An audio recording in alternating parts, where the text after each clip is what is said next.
Too many people are chasing money and it pulls them off track in life and then they wonder why they're stuck. Driven Mofos, welcome back to another episode of The Underestimated Entrepreneur. All right, today we are talking about probably one of the most favorite topics that I get told is all about money. Everyone wants to make more money. Now look, I personally used to be attached to money. I used to think that money was going to give me freedom. I used to think that money was going to be the thing that would change my life.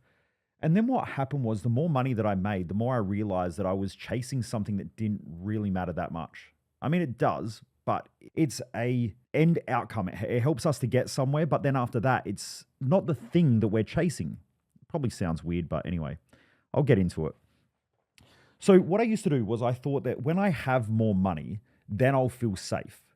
When I have more money, then I will live a better life. When I have more money, then I'll have greater opportunities. But what I realized is it's a reverse psychology that I was taught from the average people around me. When I started making more money and I started hanging out with wealthy people, what I realized was that money is seen and used completely differently. Now I'm not emotionally attached at all to money, but I make more of it than what I ever have because I'm not emotionally attached to it. Every time I'm emotionally attached to it and I become needy, I start stressing about money, money goes away from me. It's almost like a repulsion. And I think the reason why that happens to so many people is because I don't know that I believe in the law of attraction in the sense of what The Secret was talking about. But what I do know is that when you wake up in the morning, you bounce out of bed and you have a lot of energy, you naturally feel better about life. Now, when you're talking with your intimate partner and you're pumped and you're energized for the day and then they're bouncing off of you because you've got great energy, you feel better. Then you're probably more likely to eat better. And then when you eat better, you go outside of the house and you just naturally feel better about yourself. You feel better about life. You're more confident. You're more ambitious. You're more driven. And so because of that, other people are normally pretty low in their energy. Now, when they see you and you're pumped and you've got this massive amount of energy for life and you're ambitious, you're enthusiastic, you're driven, you've got a purpose, you're clear on your success map in life, then all of a sudden they tend to be more attracted to you. They're like, who the fuck is this person? What do they have that I don't have? I feel good when I'm around them. Like we've all been around people and you catch up with them and they say things or you ask them, you're like, how's your week been? And they go, oh, well, and you go, oh shit, here we go. And you know that they just suck the life force right out of you. They might be a family member. They might be friends. They might be work colleagues. But you know that when you spend time around them, you end up with less energy than what you previously had. You feel more tired. You feel more burnt out. It's hard being around those types of people. The only type of people that like being around those types of people are those people who like being by themselves or those people who are the same as them. And we all know that there are a bunch of motherfuckers out there who all get together and they bitch and moan and complain and they whinge about everything and they walk away from that conversation and they feel better because they got everything off of their chest. But at the same time, they're hanging out with people just like them. It doesn't really make anyone feel better about life. They just feel better in the moment. But when you've got great energy, and you're feeling better, you've got enthusiasm, you have a high level of value or a high level of worth, you see things as better than what they are, you're more optimistic about life. Other people are like, shit, I want to be around that because they take that energy off of you and it makes them feel better. So when you leave, they're like, I like being around that person. Now, my question to you is, are you more likely to make more money when you're like that or when you're stressed out, frustrated, burnt out, tired, and needing money? And by the way, needy people, no one likes being around them. If you've ever been in an intimate relationship with a needy person, they suck the life out of you. And then there's part of you that feels that there's this huge responsibility that you can't do things that you want to do because they need you so much. And if you're not there, you're like, oh, I feel like I'm not looking after them. I believe money's exactly the same. When you're needy and you need money like most people do in the lower socioeconomic class or even in the middle class, and they need to pay their bills, they need to pay off their house, they need to have investments, they need to retire. When they're like that, they're always fucking needy and they never really enjoy life. I don't like being around those types of people because they don't have zest for life. Whereas when I'm around people who actually are clear and have a great success map, they are bouncing energy. It doesn't matter whether they're in their 20s, their 30s, their 40s, their 50s, their 60s, their 70s, even 80s and 90s. Go and listen to Warren Buffett, right? He's in his 90s. He is still switched on. He is tuned in. My grandmother is in her 80s and she is still like highly dynamic. She's adaptable. She still travels a lot. Like she just fucking bounces off with this energy that she has. Now her body's breaking down, But mentally and emotionally, she's a high energy individual. She has this enthusiasm. She's open-minded. She wants to learn. She wants to adapt. She wants to be a better person, even in her 80s.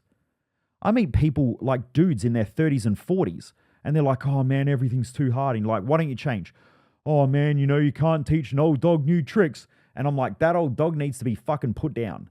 Why? Because the old dog isn't growing anymore, and what doesn't grow dies. And essentially, when they're around people, they are more likely to bite, to be snappy, to be reactive. And I'm not talking about a dog here. I'm talking about a human, right? That human being, and it's a metaphor, by the way. I'm not talking about shooting people. But what I'm saying is that those types of people who say can't teach an old dog new tricks, they don't want to learn anymore. They have given up. They are uncoachable. And I get on the phone, and lots of people are uncoachable. They complain about shit, and I say, have you tried this? Have you thought about, oh yeah, man, nah. They have that sort of, I don't know what you call it, but it's like, especially Aussies, they have that when they're uncoachable. Nah, man, it won't work. I'm not rich and they're just horrible to be around. But anyway, I used to hang around people like that. I don't anymore. I stay as far away from them as I can. But when you've got a lot of energy and enthusiasm, people like being around you. So when you're enthusiastic and you're around other enthusiastic people who appreciate things in their own life, who appreciate their relationship, the friends that they've got, the money that they have, the lifestyle that they're living, when they appreciate what they currently have, everything goes up in value. So they go up in value. The more they go up in value, the more money is attracted to them, the more people are attracted to them, the more opportunities are attracted to them. And now all of a sudden, these people are thriving.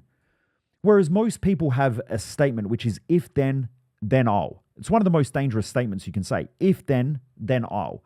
What that means is I don't have the courage or the intelligence or the characteristics in order to make a decision now. So if I push it off to the future, I can keep convincing myself that I'm getting somewhere. When the truth is, you're not.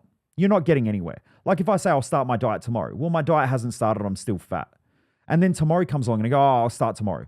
Well, the truth is that I haven't started my diet, so I'm still fat. And I can keep pushing that off and convincing myself that I'm going to start tomorrow. And the truth is you never will. You can keep saying, I'm going to grow my business and everything will work out in the future.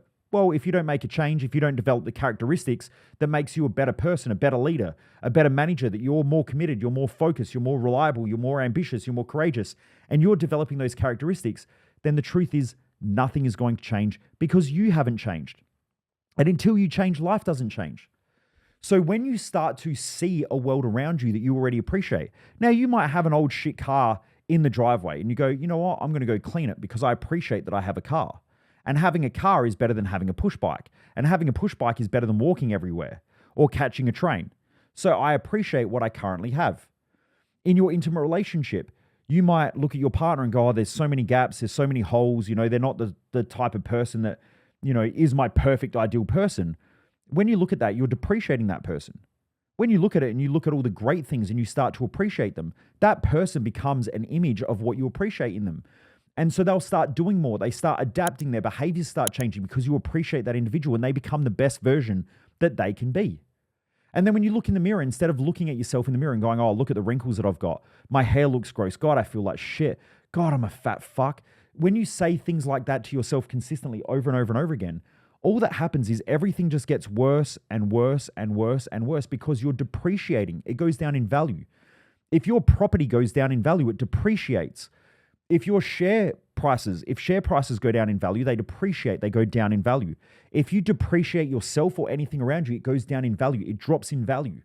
Now, if you keep depreciating your intimate relationship and your intimate partner, you depreciate your kids and you put them down all the time. You look in the mirror and you depreciate yourself by putting yourself down. You walk out and you look at your car and you're like, oh, I'm not where I want to be yet. And you compare yourself to someone with more money and you feel like shit about yourself. You're going to depreciate your own mental health. You're going to appreciate your own ability to have courage to move forward in life. You're not going to appreciate your progress in life, how far you've already come. Now, why would you get any more when you've already got stuff that you don't appreciate? Do you think that it's going to change in the future when you don't change? The answer is no, of course not. So what I learned many, many years ago is that you have to appreciate everything right now. Appreciate your problems, appreciate the pain, appreciate the clients that you have, appreciate the staff that you have. And then what will happen is you'll start to build a life that you love. When you build a life that you love, it will appreciate and it will go up in value. The more it goes up in value, the more you get more of everything. So you get more of a loving, caring, intimate partner. You get more of great friends, great family. You get more of great clientele. You get more of people who see your value. So you get more followers online, or you get, whatever it is that helps you grow yourself financially. And then you start hanging around and spending time with people who appreciate you as well, because they see that you're consistently giving this gift to the world, and you've got high energy, and you feel great about yourself, and you feel great about the people that you want to be around. And when they depreciate and they go, oh, I feel like shit about myself. I've eaten some crap food. I feel disgusting. I feel like a piece of shit. You're like, whoa, stop, my friend. You're better than that. Okay, I don't want to hear that stuff. Let's talk about what you've been doing well.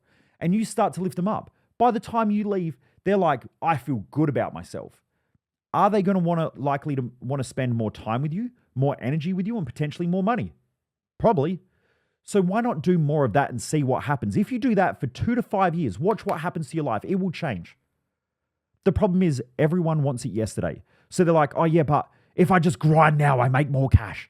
If I just fucking bust my staff and push them fucking harder and force them into doing shit, and I just piss off the guys that I've got because they're all fucking useless anyway, and I hire some more people, then it will change everything. And the truth is nothing changes because you never changed. Right? You're adverse to change. That's really what it is. You're uncoachable. You're unteachable. You're unadaptable. That's really what it is. And what I find is the most adaptable, the most teachable, the people who appreciate things the most, the people who don't make excuses, that don't blame, don't complain, are more disciplined, more reliable, more open, more minded, more willing.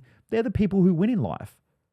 And what happens now is that there's all these people online, they look up to rich people, or they look up to people who are living a great life, and they go, I wish I could live like that. Well, you fucking could, but you need to act like them. You don't become like them and then change the way you act. You change the way you act and then you become like them. And what you'll find is that most wealthy people, the majority of them, are ambitious, they are driven, they are hard workers, they are focused, they are adaptable, they are resilient. If they have good families, now they might have a lot of money, but they might not have good families and good relationships. Therefore, they do not have a good life. A good life means being balanced in the 4 pillars of life. If you have great connections, life is 100% worth living. I would rather give up all my money and have people around me that I can trust, that are reliable, that I can bounce ideas off of, that I feel great being around. So connection is super important. But then the question is, are you the person that great people want to connect with? Because if you're low energy, someone who complains, blames, justifies, whinges, moans, is unadaptable, you're probably hanging around with dropkicks. You're probably hanging around with people like yourself. Very, very heavy, just horrible to be around. Now, I'm not saying that you're horrible to be around in general, but just the energy, the vibe that you put out is probably that. So it needs to change. Then if we go to health, do you care about your health? Do you look younger than what you are, or do you look older than what you are? Because if you look after yourself, you probably look younger than your age. If you don't, you look older than your age. If you treat your body like shit, your body is a manifestation of your mindset. So if your body is old, you're overweight, you're looking for immediate gratification, you are happy to just eat whatever you feel like, whenever you feel like, and not train and not exercise because you're so busy working and doing all this other shit. And then when you get home, you're tired. When you do stuff like that, it is a direct reflection of how you feel about yourself. And how you feel about yourself directly reflects how you feel about life. So when you start to appreciate yourself more and go, you know what, I can stop in the middle of the day and I can go exercise. I can spend half an hour and I can eat good food. I can food prep if I need to, or I can buy meals that are delivered to my home and I can eat better. Or I can buy fucking tins of tuna and eat tuna for the next 2 months and drop some weight. And it might not be the best thing, but tuna and rice is so cheap and so simple. I can easily do that. And if you do that, what happens is you'll gain respect back of your body. You'll start to have more appreciation of you and your body. And then all of a sudden your mindset will follow. So now, the first pillar is connection. So if we start to appreciate our connections more, our connections go up, our relationships get better. Then we start looking after our health as well. That's another pillar. Then now, if we start looking after our mindset and our mental health, and we start to appreciate our own mindset, and we don't create comparisons to others. We don't look up to people and think, oh, if I just had more money, life would be easier, because that's bullshit. Anyone with money who really has money will never tell you that. It's only fakies that do that. Fakies are always telling you that if you make more money, life is easier. It is, in a way. Yes, it is, right? I can go and spend more money on my health because I have more money. I can travel business class. Why? Because I have more money. Yes, life is better, but it also comes with more complexities. I have more staff challenges. I have more customer challenges. Now, I don't have more challenges. I shouldn't say that, because I don't. What I have is I have more people that I have to manage, which means I have to become a better manager. I have more people who look up to me. Therefore, I have to become a better leader. I have people who watch what I do, not listen to what I say. So I have to become more accountable, dependable, reliable, all of those types of things. So there is more accountability on me than ever before because of the clients that I have, because of the staff that I have, because of the people around me. They're watching what I do. And so I have to be accountable for my own mindset. I have to be accountable for my emotions. I have to be accountable for my mental health, because if not, I allow other people to let theirs fall apart, and that's not fair on them. And then finally, if you have great health, a great body that you look after, you look younger than what you are, you have great energy, you've got great communication skills, you're a great leader, a great manager of people, you've got really good communication skills, you've got good mindset, and you don't get emotional all the time, you're not triggered by shit, and you don't just shut down or run away from problems, that you're ambitious and driven. If you have those key 3 pillars, then what will happen is money will follow that. And most people get that wrong because they give up those things in order to make money, thinking that money is going to buy back those things in the future, and it doesn't. If you give up 20 years of health and you push yourself and treat yourself like shit, in most cases, you'll never get that back. If you destroy marriages and relationships and friendships and everything like that, you'll probably never get that back properly, right? So what my point is that money is a byproduct of the way that we treat ourselves and the way that we live our own life. So therefore, if we live our own life in a better way and we live in a more purposeful, more congruent way, where we appreciate everything around us, then life will definitely reflect that as well. Okay, it's just something to really think about. Money is just a means to an end. What that means is we use it. We don't store it. We don't load it. We just use it to get something, to get somewhere. And if you appreciate the life that you have, you'll use money and you'll create more of it. If you're scared, fearful, afraid, worried, you think that something in the future is going to change the way you feel about life, then you're going to use it that way. Now, what I've found is I don't use it that way. I get money in, I put some into my investment account, and the reason why is because the more money I make, the more higher level people I get to hang out with. It's a means to an end. So essentially, the more money I make, the more influential I am. The more influential I am, the more I get to hang out with influential people, and the more I get to influence others. Other than that, it doesn't bother me. And yeah, it creates some sustainability in the future or whatever, but I don't care because I don't want to retire. I would love to do this work for the rest of my life. That's what I'm committed to. Now, yes, I need money to be able to travel, to live the lifestyle that I live and things like that, but it just makes me more of what I am. And more of what I am is someone who appreciates the life that I have with the people around me that I have, with the community that I have. And so I just get to do more cool shit. And so the more cool shit I do, the more people want to be part of the cool shit that I do. So the more I get paid. And then it's just this self-fulfilling way that I live. That's all that it is. Whereas if you think that money is something that eventually you're going to use to buy back something else, whether it's your safety, whether it's your security, it's essentially you're going to take that money and buy something back, and then you're going to be broke again. And you're either going to be broke in the bank, broke mentally, broke emotionally, broke in your relationships. You're going to be broke some way. Whereas if you use money and you get it and you keep fulfilling other greater areas of your life and you keep building your life up to be greater and greater and greater, money will keep coming. If you focus on attracting money instead of making money, right? And by the way, you can't make money, right? It's illegal to do it. So you can't make money. You attract money. And you attract money by the value you create. And the more valuable you become and the more valuable relationships you have, the more money you make. Again, it's like the complete opposite way that most of the lower class and middle class have been thinking about money. But anyway, try it. Try and attract more money by becoming more valuable, by appreciating things more, being more open-minded, more adaptable, and being a person that you're proud of. Watch what happens. Your life will transform, and so will your bank account. Anyway, Driven Mofos, have a great day. Keep kicking ass. If you haven't rated and reviewed this podcast yet, please do so. Just hit the little star button on whatever podcasting app you're listening to it on and hit that star button. Also, sharing's caring. Share this with more friends, more family, and let's get this out to more people. Anyway, I appreciate you all. Keep kicking ass. Most people waste their life, and I just don't want you to be one of them.